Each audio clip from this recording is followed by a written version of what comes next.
Were you followed? You don't belong here. Leave us be! Oh, brought me gems, have you? Here. More gemstones for your collection. Oh, so sparkly. Here. More gemstones for your collection. My thanks. Good, good. And now go and fetch me more. Close my eyes, I can imagine I am back in my favorite tavern in Hoard. What are you doing here? Oh, sweet mead, dry egg. Oh, brought me gem. I'll see what... You'll get...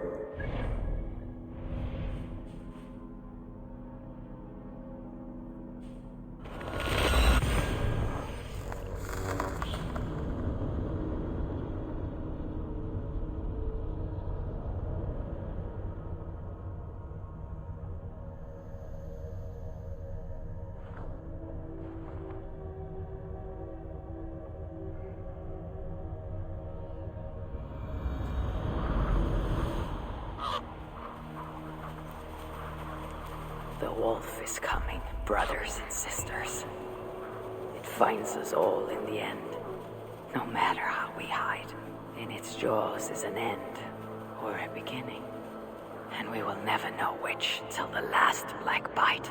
Should we lay down for it then? Bare our throats to its teeth?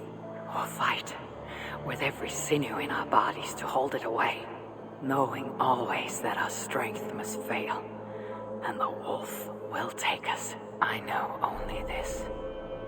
Each day is a gift from the dead to the living. Each smile brought by another's tears. And when the wolf runs free, all we will have are those we fought to keep. So I will keep you, my people. I will fight the wolf for every inch of this land, till the hour he claims me. I will buy you your days of love and laughter. Use them well. These new visions of Odin trouble me. Am I alone in seeing them? Or do the tales of Svartalfheim hold some other meaning? Perhaps I should warm my bones by the fire. Gather my thoughts for a moment.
Tove, how have you been?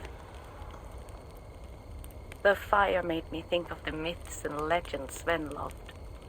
Would you indulge me with a tale? I would be glad to hear of Svartalfheim. I would not tell it half as well, but his favorite was a fable, to remind us to find meaning in our deeds and not in how others think of us. Svartalfheim was not short of legendary dwarven blacksmiths. Everyone has heard of Ivaldi, of Brucker and Sindri. But this tale is of a stonemason. He lived as far south as he could, where Gulnamar meets Vangrin. His workshop sat upon the shoreline. Obsessed with glory, his love of masonry had all but died. He scoured the shore, seeking precious stones washed up from other realms. Then he saw it. Something beautiful, glittering, shimmering across the water, upon an island he had never dared travel to. He hastily built a boat, working long into the night. He set sail and found many rocks that sparkled and dazzled upon the island. He cried out in joy. To craft anything from such stones, he would be remembered for all time. Then he felt a sudden sting on his foot, then another and another. His eyes adjusted to the dark. So consumed was he by his desire for renown, he failed to realize he had walked into a nest of snakes, until it was already too late. And so, clutching the stone that sealed his fate, there he died. Remembered, yes, but only for his folly. A fine tale, Toby, and well told. Sven would be proud.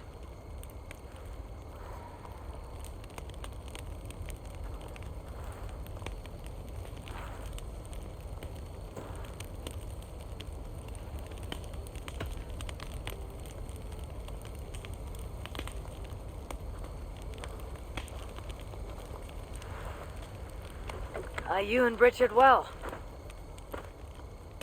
Of course. The flames soothe my mind, as do the tales told here. Do you have one to share, Gunnar? A legend of Svartalfheim? Aye, a story of a king who could not see the wood for the trees. Reidmar, greatest of dwarven kings. Within his palace in Gulnamar, he wanted for nothing except an heir. Reidmar and his wife had grown old. Perhaps too old. Late one night, consumed with worry, Reidmar walked in the shadow of his vast mountaintop palace, tears in his eyes. "A great king! What ails you?" a voice said. Afraid, Reidmar saw no one. "Who goes there?" he replied. Then he saw who addressed him. A vast and ancient tree, perhaps almost as old as Ymir himself. Reidmar sat upon its roots and told the tree he feared he was too old to give his subjects the legacy they deserved.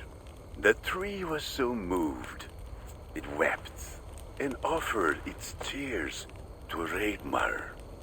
"Drink, great king," it said, "and your woes shall be washed away."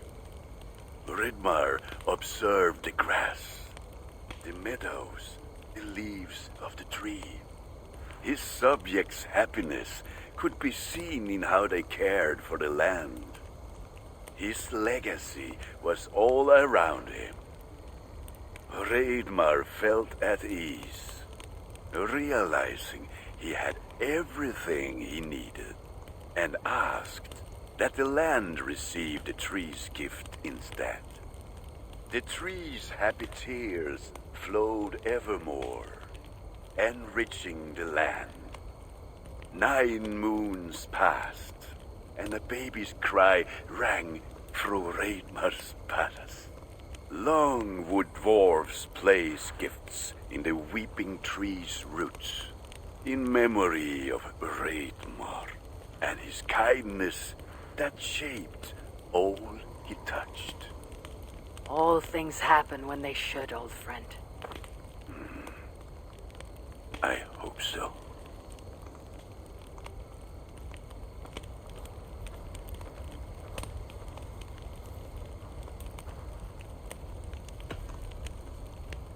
Eivor! Whatever is the matter? Have you been spending too much time drinking Valga's special sauces again? I am troubled by visions of Odin. of Svartalfheim. They flood my mind without warning, without invitation. Aha! Which is how Thor flooded Svartalfheim. Thor, fast to act, but not so fast to think, would stomp and thump and fight and bump everywhere he and Mjolnir should go. One day, he fought a giant in Jotunheim with such ferocity that Thor's killing blow was felt through all 9 realms. The ground shook, mountains rose up, hills tore apart, creating canyons, and north of Svaladal, the massive lake that housed the springs of Yggdrasil split open, flooding all of Svartalfheim. The dwarf king, Hreidmar, acted swiftly. He built 3 mighty dams, preventing further damage to his realm, working alongside his beloved subjects. So surprised was one builder to see the great king working as an equal that he slipped, tumbling into the raging waters below. Without hesitation, Hreidmar leapt, once from his horse and again from the center of the dam's lip, diving into the frightful torrent. Before the builder could even cry for help, Hreidmar was pulling him onto dry land. And so 2 giant statues were built to honor the king, one for each leap of unthinking bravery, and stood until the end of days. Until Ragnarok. Aye! So you see, actions ripple outward, like a stone falling into a lake. Or like Thor crushing a Jotun skull with Mjolnir. Affecting everything, whether foretold or unknown. I fear my tale has only worsened your concerns. No, a good story is a log that feeds a mind's flame. Thank you, friend.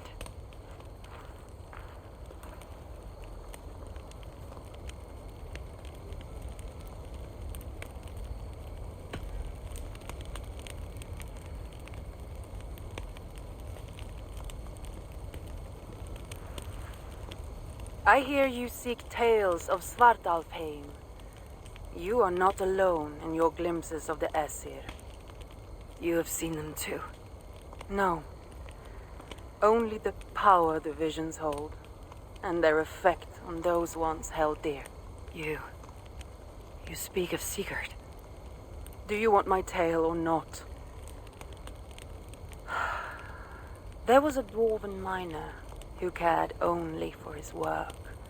Mining was all he knew, all he wanted to know, and all he would ever know. One day, he heard a strange noise. All his long life, working in the northern mines of Vangrim, he had never known a boulder to squeak. He ignored it at first, but as the hours passed, the squeaking continued relentlessly. When the miner could take no more, he split the boulder apart with his pick, and then he saw a squirrel.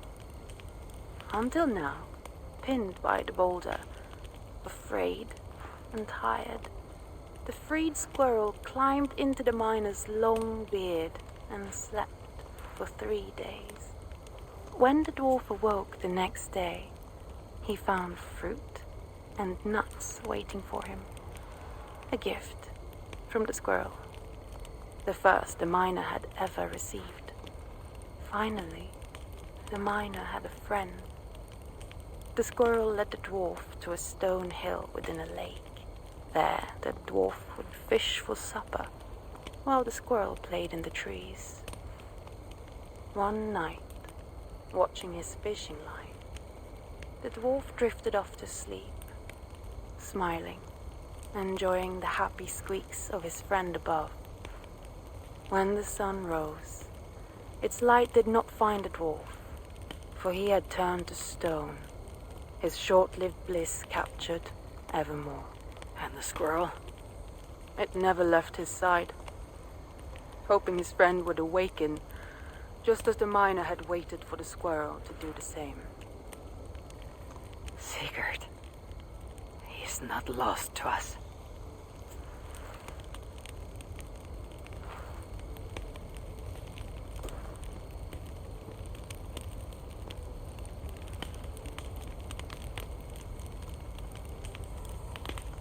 In every great story there is truth to be found.